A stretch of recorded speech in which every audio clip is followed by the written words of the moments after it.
Achou aí? Pronto, agora a gente vai para a estrutura do ser humano, antropologia. A gente vai falar sobre tricotomia, dicotomia e monismo, tá bom?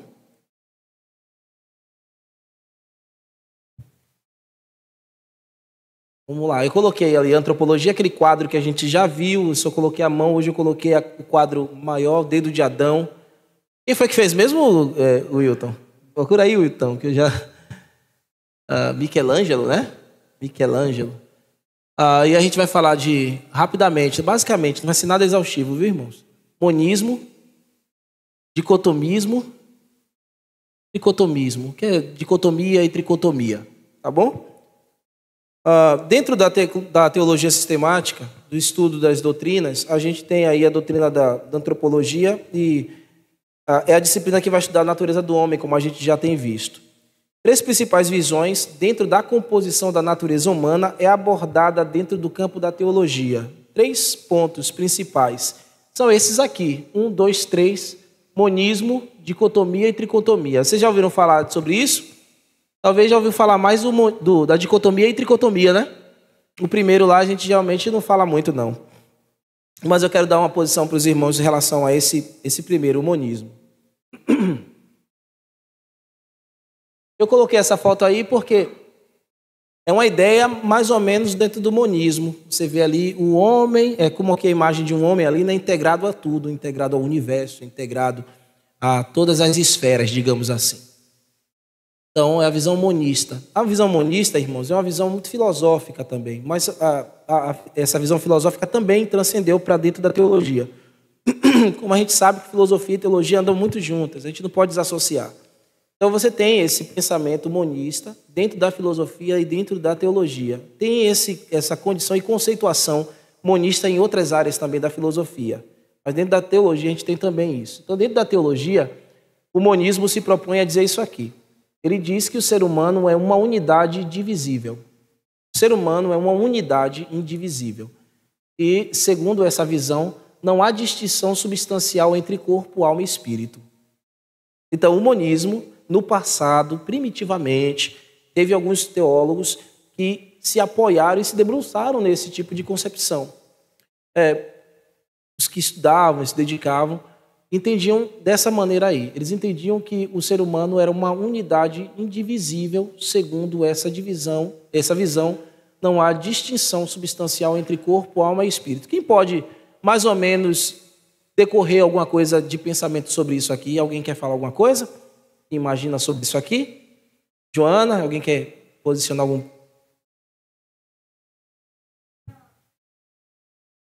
Sim.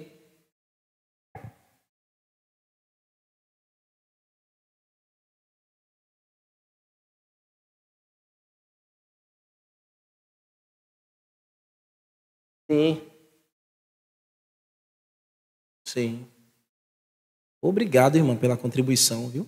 Joana acabou de dizer que no passado, quando a medicina ainda era incipiente, as pessoas diziam que eles entendiam que era muito sagrado, não se podia mexer na estrutura porque não sabia, estava tudo misturado, alma, espírito, corpo, era tudo alguma coisa só. Então, tocar naquilo ali era tipo que você, profanasse o que é sagrado. Obrigado. Então, olha como obrigado pela contribuição, viu, de vocês. Isso é importante porque no passado se pensava assim, né? Se tinha essa concepção. Deixa eu falar aqui. Mas eles se fundamentavam também em alguma coisa, né? Sempre essas coisas se fundamentam nas escrituras. E na interpretação que eles chegavam. Então, Gênesis capítulo 2, versículo 7. Você tem aí, eu coloquei essa imagem aí da formação do homem. A gente já deve ter visto isso aí nos livrinhos do TJ, mas a imagem que eu mais achei legal foi essa aí mesmo, não teve jeito. Então, peguei deles lá. Adão sendo formado, né? Então, em Gênesis, os que pensam assim, meus irmãos, de uma maneira monista, pensavam refletindo sobre esse texto bíblico. Então, formou o Senhor o homem do pó da terra, e lhe soprou nas narinas o fôlego de vida, e o homem passou a ser alma vivente. Então, o homem passou a ser, ou tornou-se alma vivente, nessa feitura de Deus do pó da terra. Quando soprou o fôlego, esses homens entendiam que aquilo ali tudo ficou uma coisa só. Se formou uma coisa só. Quando ele soprou, o homem passou a ter vida. Então, o homem é uma unidade apenas, ele não é repartido entre outra parte material e imaterial. Então, essa passagem mostra que o ser humano é uma entidade singular para a visão do monismo. O monismo entende isso. A partir da interpretação desse texto, o ser humano é uma entidade singular, feito do pó e animada pelo fôlego de Deus. Então, eles interpretam dessa maneira aí. Foi feito do pó, Deus deu a vida pelo sopro, mas é uma coisa só. A visão humanista afirma que não existe a alma ou a parte imaterial. Em ninguém, todas as pessoas são apenas uma questão metafísica, é apenas mente e espírito, mas na verdade são produtos químicos dos cérebros, então do cérebro. Por isso que eu coloquei aquela imagem lá, né? Aquela cabeça lá pensante, né? Então, a visão vai dizer isso aí. Todos os homens é uma unidade e tudo que há nele, os pensamentos, são efeitos químicos cerebrais. Então, é o que eles pensam. O homem é um pedaço de matéria pensante. A ideia e o pensamento do monismo.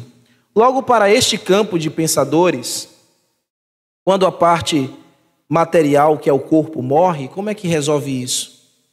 Então, no monismo filosófico, quando o corpo morre, morre também tudo. Porque a gente separa aqui alma e corpo, né? Mas para eles não, está tudo juntinho. Morreu o corpo, morreu tudo. Se o homem é uma unidade, se alma e espírito, que a gente sabe, dentro do monismo é uma coisa só. Morreu o homem, morreu tudo, acabou tudo. Então, para eles não existe esse espectro de parte imaterial e parte material. Só é uma coisa só.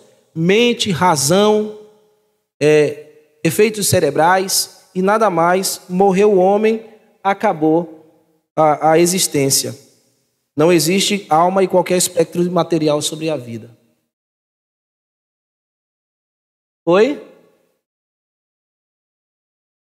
Não. Sim.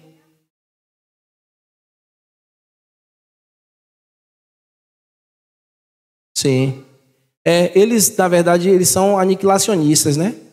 Eles e também, a verdade, os adventistas também são aniquilacionistas. O adventista mesmo vai dizer assim, ó, que acredita, sim, mas acredita que no final todas as almas que não forem salvas serão aniquiladas. Não acredita no inferno eterno, entendeu? Como também o TJ não acredita. Então, nesse ponto, ele vai um pouquinho mais além, entendeu, minha irmã? Morreu ali, mas acabou porque são aniquilacionistas. O monismo não chega a ser aniquilacionismo porque ele não acredita na alma. Entende? O adventismo e o TJ ainda acredita na alma. Ainda são ou dicotomistas ou tricotomistas. Acredita que tem essa parte material. Só que eles ainda caminham um pouquinho mais para frente, que eles são aniquilacionistas. Eles dizem que haverá um dia que a alma será estipada. Os que não forem salvos, os que não estarão no paraíso dos TJs, né? Ou aqueles que não estarão com Jesus, segundo os adventistas, não haverá um sofrimento eterno para essas almas. Eles serão aniquilados. A gente não crê nisso porque a Bíblia diz, né?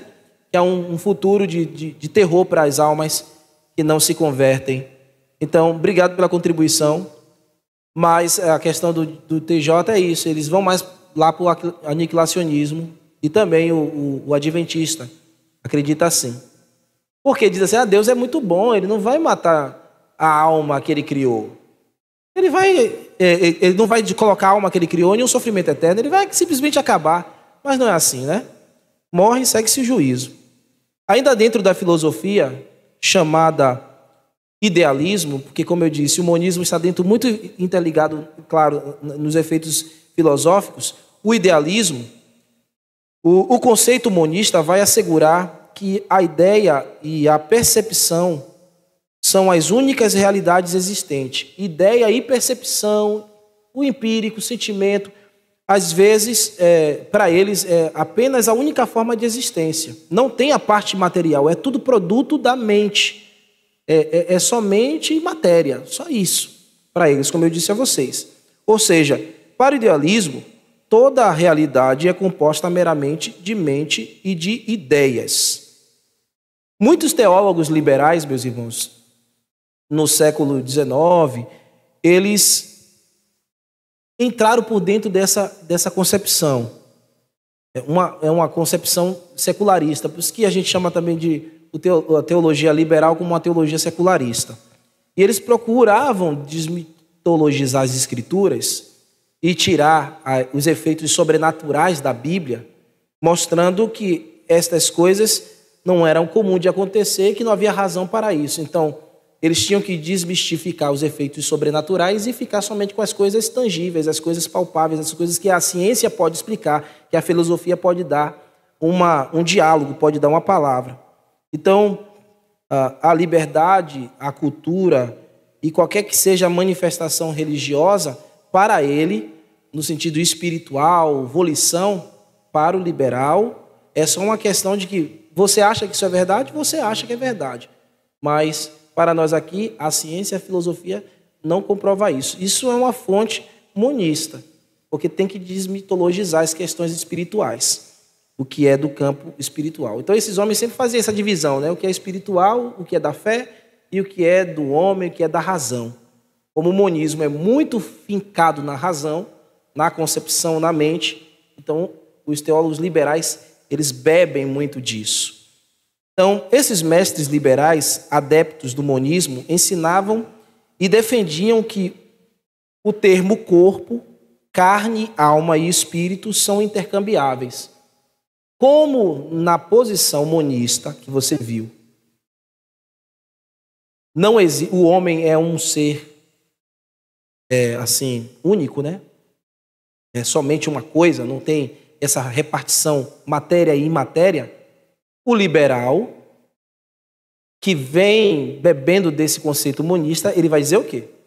Que o conceito de corpo, alma e espírito são intercambiáveis, para poder encaixar a ideia. Então é intercambiável, é como sinônimo, é como se fosse sinônimo para ele. Não dá, né, irmãos? É uma forçação mesmo. Mas é uma questão filosófica. Então eles encaixam isso aí. Para o monismo, a estrutura humana é uníssona, o ser humano é composto, então, em um só pensamento. Que implicação essas coisas têm para nós? Enfatizar que a pessoa é essencialmente vai influenciar muitas vezes na prática pastoral. Então, um pastor liberal não vai considerar muita coisa que seja pecado. Então, isso influencia. Se você é pastoreado por um pastor liberal, ele não vai recorrer ao que a Bíblia trata sobre pecado, as consequências que isso dá. Ele não vai lhe levar a você refletir isso. Ele vai cair na questão de que muita coisa é patologia. Então, porque ele tem que desmistificar. Ele não dá crédito a essa questão alma e espírito, nesse sentido.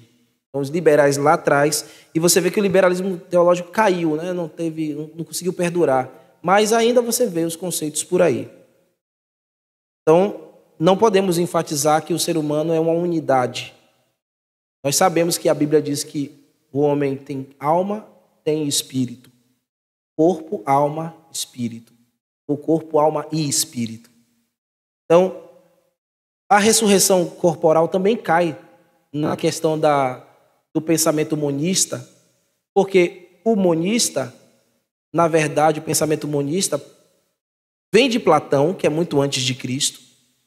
E quando você tem o primeiro século e o segundo século, você já tem ali no primeiro século, e antes um pouquinho, uns 300 anos antes, esses pensadores, e uma forma embrionária de gnosticismo ainda, que é aquela doutrina do conhecimento secreto.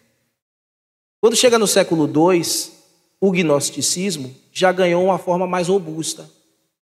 E o que o gnosticismo dizia? Que a matéria é má. A matéria é má, então Jesus Cristo não pode ter corpo. Entende?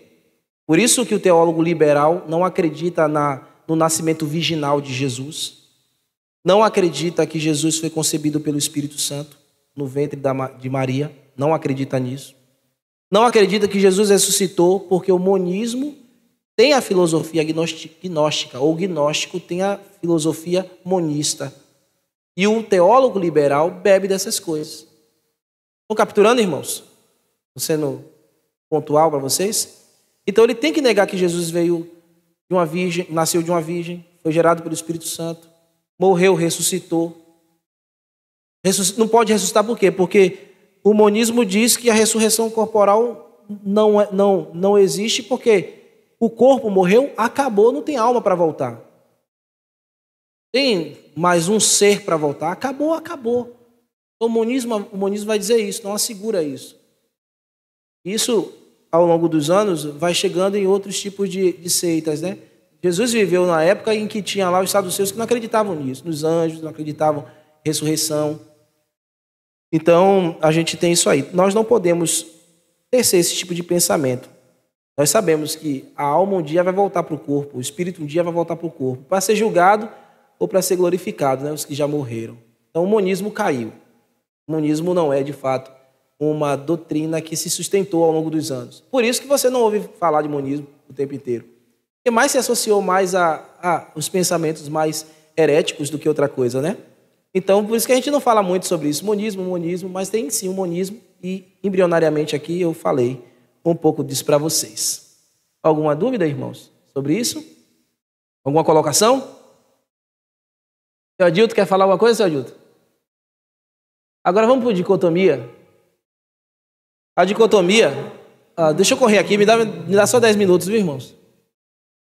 A dicotomia, eu coloquei esse quadro aí de equilibrando, né? Um homem de um lado, um homem do outro. Mas o que o dicotomista pensa? Sustenta que o ser humano é composto de duas partes principais. Um é o corpo, um elemento imaterial, um corpo e um elemento imaterial chamado alma ou espírito. O dicotomista entende alma ou espírito, tá bom?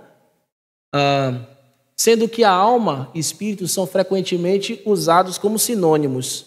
Lá no monismo, sinônimo é corpo, alma, espírito, mente, tudo isso é sinônimo. Na dicotomia, separa o corpo e alma e espírito são sinônimos, ou termos intercambiáveis. Entenderam? No pensamento monista é assim. Então, não existem duas distinções entre estes dois termos, alma e espírito, porque para eles, os dicotomistas, é intercambiável, alma e espírito. E sendo eles considerados assim, né? Já falei, intercambiáveis. O dicotomista afirma que a composição humana é uma estrutura formada somente de duas partes. Corpo separa alma ou espírito. E esta posição, diferentemente do monismo, como eu já falei. Agora, quais são as fundamentações bíblicas para esse tipo de pensamento? Você que pensa de uma maneira dicotômica. Botei aqui uma fotinha de Jesus, aí Mateus 10, 18. São muitas, né? Mas eu trouxe algumas aqui. Não temas os que matam o corpo e não podem matar a alma. Temei antes aquele que pode fazer perecer no inferno tanto a alma como o corpo. Então você tem ali o corpo, Jesus falando, né? Que tem corpo e que tem alma, não é isso? O monismo, a dicotomia separa corpo, alma ou espírito. Apocalipse 6, 9, 11 diz assim: quando o cordeiro abriu o quinto selo, viu sobre o altar as almas de todos que haviam sido mortos por causa da palavra de Deus e por seu testemunho fiel. Clamavam o Senhor em alta voz, dizendo: soberano Senhor, santo e verdadeiro, quanto tempo passará até que julgue os habitantes da terra e vingue o nosso sangue? Então cada um deles foi dado a vestes brancas e foi dito que descansassem mais um pouco até que se cumprisse o número dos seus irmãos, seus companheiros no serviço, que se juntariam a ele depois de serem mortos.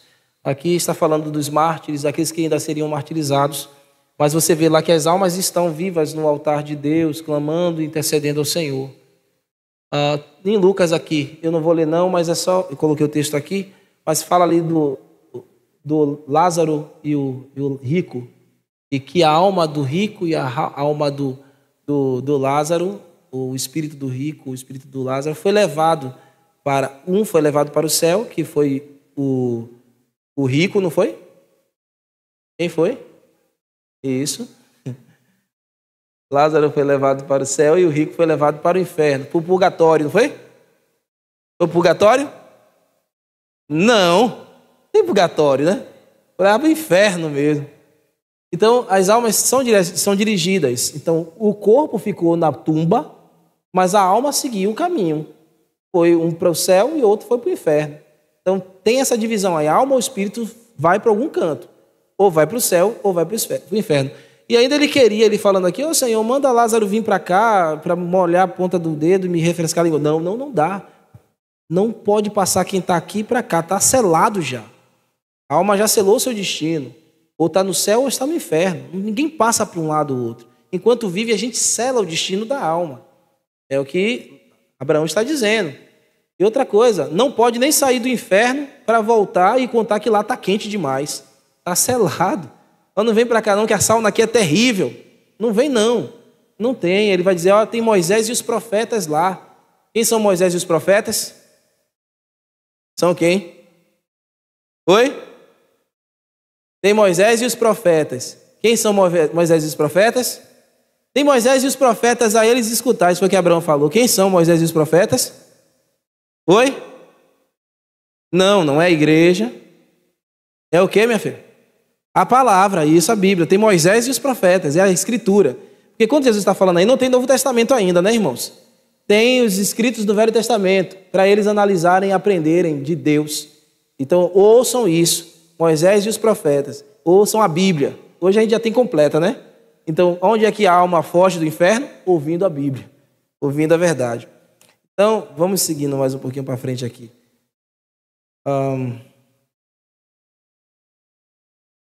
A alma e o espírito são termos intercambiáveis. Aí, ainda falando da dicotomia, eu trouxe alguns textos aqui para você ver. Porque alma e espírito, na dicotomia, é a mesma coisa, não é isso? Pronto. Em Jó, Velho Testamento, Jó diz assim: por isso não reprimirei a boca, falarei na angústia do meu espírito, deixar-me-ei na amargura de minha alma. Então você tem aí duas expressões, alma e espírito, sendo usado aí de maneira intercambiável. Na verdade, aí você tem um recurso literário que é o paralelismo, né? Então ele está usando duas palavras em frases distintas para falar da mesma coisa. Então, alma e espírito aí, para Jó, é a mesma coisa. Então, isso fica dentro da visão dicotomista, tá bom? Alma e espírito é a mesma coisa. Corpo, alma ou espírito. Aí tem outro texto aqui, Isaías 26, 9. Com a minha alma suspiro de noite e de dia, com o meu espírito dentro de mim, eu procuro diligentemente. É a mesma coisa. Ele está usando um paralelismo. Ou seja, ele tem vontade de estar com Deus, sede de Deus. Então ele usou alma, usou o termo espírito. Então, na dicotomia a gente interpreta isso de que ele está falando da mesma coisa. Alma e espírito. Aí alguém pode dizer assim, o tricotomista vai dizer, não, ele está falando que a alma, ele suspira de dia e de noite, mas com o espírito dentro dele, ele procura diligentemente. Então o tricotomista vai interpretar diferente isso. Então, é o ponto de vista teológico e interpretativo. Já o dicotomista vai ficar na questão mais literal. Eu vou interpretar no sentido que eu vou olhar o texto e vou entender que é paralelismo. Eu não tenho como separar isso porque é um paralelismo. É um texto hebraico, os dois aí, e o hebraísmo sempre usa esse recurso. Então, sempre usa paralelismo. Paralelismo é usar palavras diferentes para falar da mesma coisa. Deixa eu ver se tem mais algum aqui. Lucas, no Novo Testamento. Então disse Maria, a minha alma engrandece ao meu Senhor, meu espírito se alegra em Deus, meu Salvador. Então, ela está falando da mesma coisa, mas o tricotomista vai pensar de outra forma, tá bom? Tá bom aí, irmãos? Está resolvendo? Vamos em frente.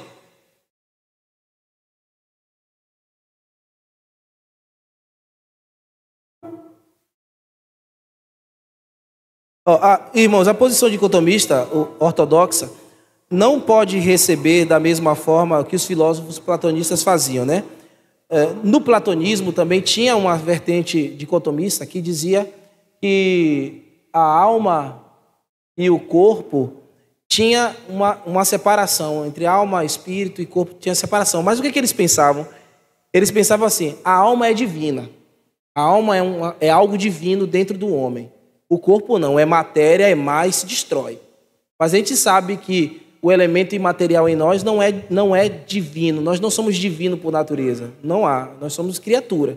Então a alma foi algo criado, o espírito é algo criado. Então a gente não pode conceber dessa maneira. Já li aqui os textos. Qual é a implicação, meus irmãos, para isso? Enfatizar a continuidade da alma e do corpo da morte física. Então, o dicotomista entende diferente do monista. Nós entendemos, o dicotomista entende, quem pensa assim, que a alma segue um fluxo, segue a eternidade, quando o monismo acredita que não existe mais isso. E na prática pastoral, isso nos traz uma abordagem sobre levar o povo a refletir o que é a vida e o que é a morte, é o que a gente sempre faz aqui. Na prática pastoral, basicamente é isso.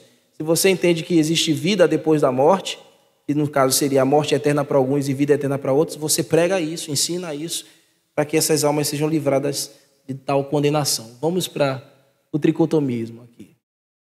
A tricotomia ela vai argumentar diferente, ela vai dizer que o ser humano é composto por 3 partes: corpo, alma e espírito.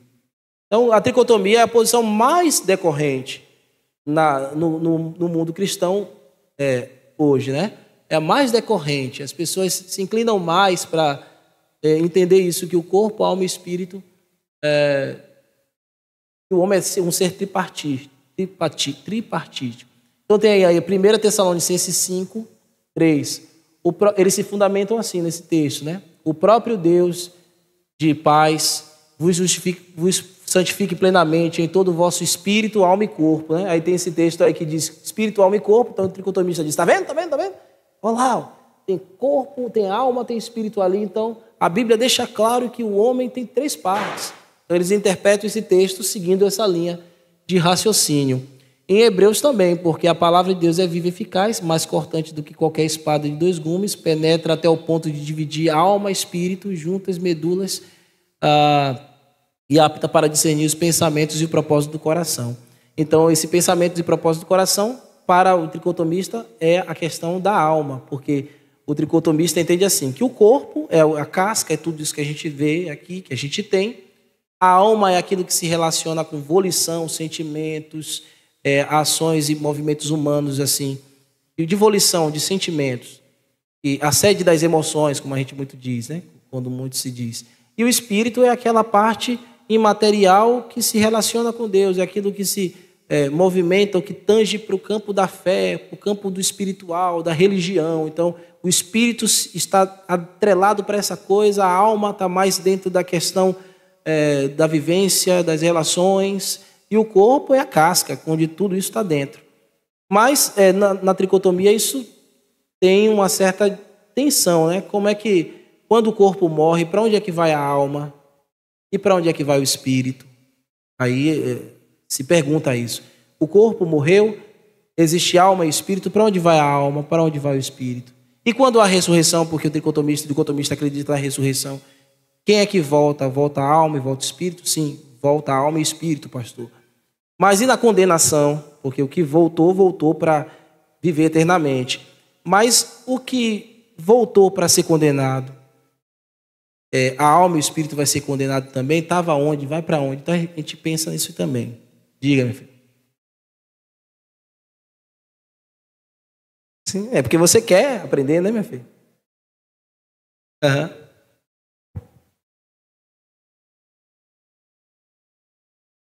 Sim. Sim. Uhum.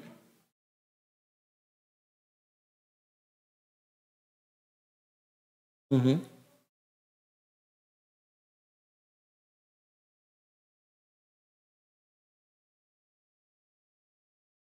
Uhum.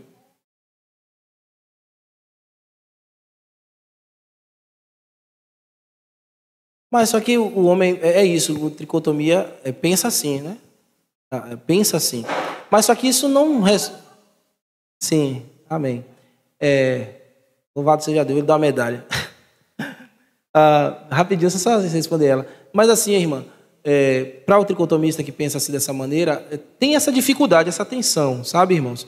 Porque se a alma cessou e acabou, como alguma posição tricotomista pode pensar dessa forma, o corpo morreu, o espírito está guardado para voltar para o corpo, mas a alma ainda é parte do homem e precisa ser salva, porque não pode se perder, ou a gente não pode aniquilar a alma, entendeu? Senão a gente vai criar no meso-aniquilacionismo, que não podemos, né? Então o homem é integral, no sentido de que ele tem alma, espírito, corpo, ou alma, espírito e corpo, corpo, alma ou espírito. Ele tem que ser redimido em todos esses aspectos. A gente viu que as almas ou os espíritos estão lá no céu e um dia vão voltar para o seu corpo. Se a tricotomia diz que a alma acabou e foi embora, então isso aí, essa parte não foi redimida. Então é incongruente. Teologicamente a gente não consegue alinhar. Deus não foi suficiente poderoso para salvar essa parte, ele simplesmente tinha que aniquilar e o espírito voltar. Então não encaixa muito bem. Apesar, irmãos, do que eu disse, muitos cristãos são tricotomistas, muitos mesmo. Diga, minha filha. Isso, na dicotomia, a gente entende que é o termo intercambiável, né? Como eu falei, é a mesma coisa, é a mesma forma de falar, é a mesma coisa. Então, é a parte imaterial, na dicotomia. Na tricotomia, há uma diferença nesse sentido. A alma seria a sede das nossas emoções, mais basicamente falando, tudo que você se envolve efetivamente, emotivamente, né? E o espírito seria aquela outra parte, como eu acabei de dizer, que está mais inclinado à questão da fé. Para nós cristãos é Deus, né? Para qualquer outra pessoa da humanidade que não é cristã, seria qualquer tipo de crença que ele tenha, que manifesta aquela coisa tangível da fé, da religião. Então, na tricotomia faz segue esse fluxo explicativo, né?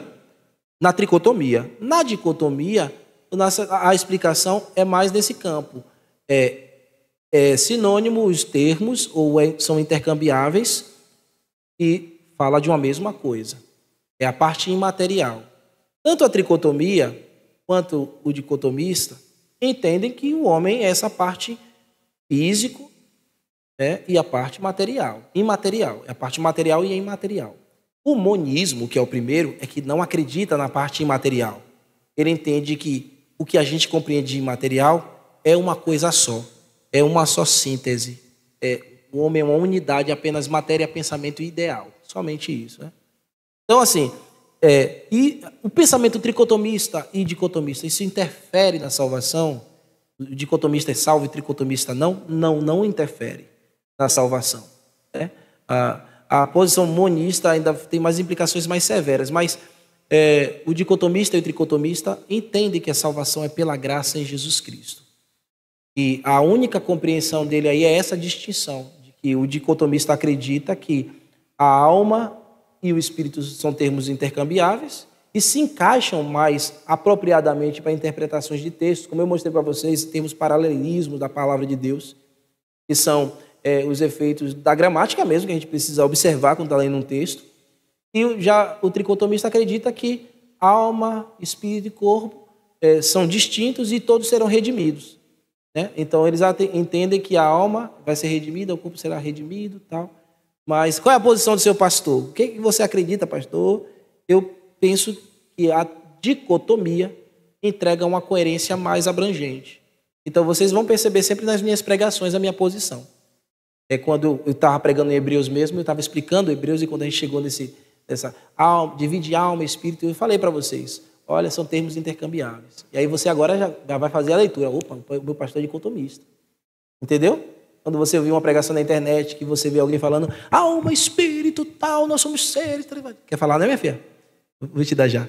Somos três tripartites. Aí você, opa, esse cara é tricotomista. Ele pensa dessa maneira. Então você já tem uma substância aí para pensar e decidir qual o caminho teológico que você vai refletir.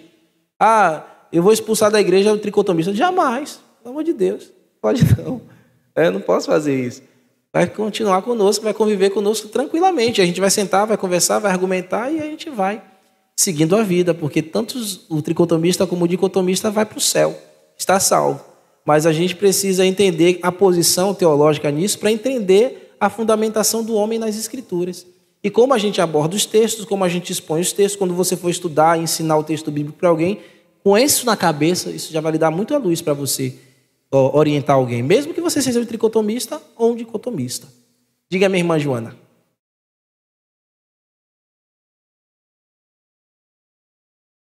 Sim.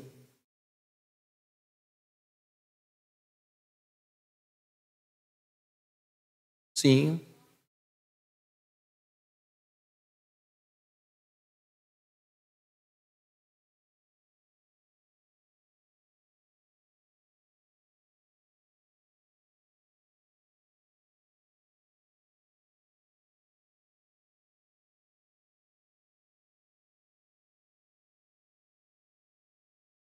Uhum.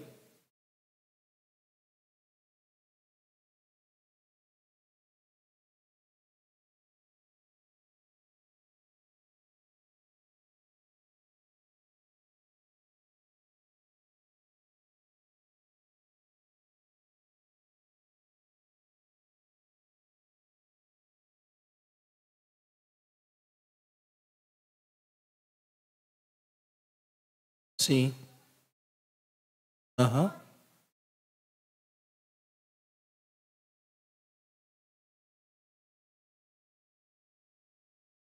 Uhum.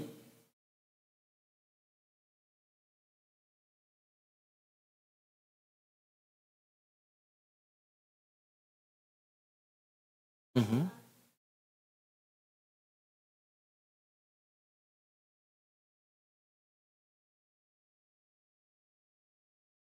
Sim. Penetrar, né?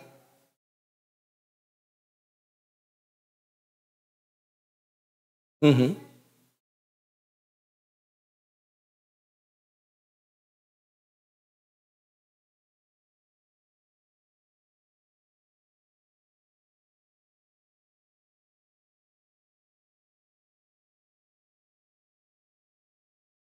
Sim. Obrigado, meu irmão, pela contribuição. E assim, na dicotomia, nesse texto em Hebreus, essa questão de dividir alma e espírito no conceito de que é intercambiável ou são sinônimos, né? Ou é sinônimo a palavra, é, e no conceito da dicotomia, no sentido de parte material e material, é a palavra de Deus atinge as duas coisas, né? Atinge a parte imaterial do homem e a parte material do homem que ninguém consegue fazer isso. Então, e tratar, né? E tratar de uma maneira fantástica e transformar. Quem consegue tratar um espírito ou uma alma? Consertar um espírito ou uma alma? Somente a palavra de Deus, né? Então, ela vai lá e divide nesse sentido de que ela chega no ponto imaterial que nós não podemos ver, que nós não podemos alcançar. Então, quando a gente fala aqui, prega a palavra, e Deus leva ao coração, e a palavra está fazendo essa ação, aonde a gente não pode chegar. Eu posso pegar você pelo braço, saculejar você, se você estiver muito triste, acorda para a vida. Mas e lá o coração? Quem põe a mão lá dentro, como a irmã Joana falou, é Deus. Então isso é muito inclinável mesmo à dicotomia, né? Então na pregação eu argumentei isso aí. Obrigado, irmão, pela contribuição. Oi? Isso, mais uma vez. Sim, sim.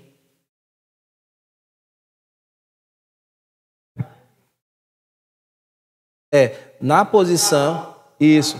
Só para concluir, né? Porque já tá, os irmãos precisam ir. Na posição dicotomista, alma e espírito é a mesma coisa. Na posição tricotomista, alma e espírito são diferentes. Alma é uma questão mais de emoção, e espírito seria uma coisa mais da fé, mais da religião, na posição tricotomista. Na posição dicotomista, alma e espírito é a mesma coisa. Tá bom? Vamos lá, para eu concluir aqui, irmãos. Oi? É. Então, assim, para terminar, monismo move uma visão holística do ser humano. A visão holística é uma abordagem que considera o ser humano como um todo integrado, tá bom? Na filosofia, a visão holística é isso. O ser humano é uma composição integrada, como um todo integrado, onde todas as partes físicas, mente, emoção e espirituais são interdependentes e devem ser tratadas conjuntamente. É a posição monista, uma síntese do que nós falamos. O 2 é o dicotomismo, enfatiza a distinção entre o físico e o espiritual, salientando que a alma e o espírito, mente e coração, são termos intercambiáveis, afirmando, então, o ser humano é constituído de duas partes, uma matéria e outra imaterial.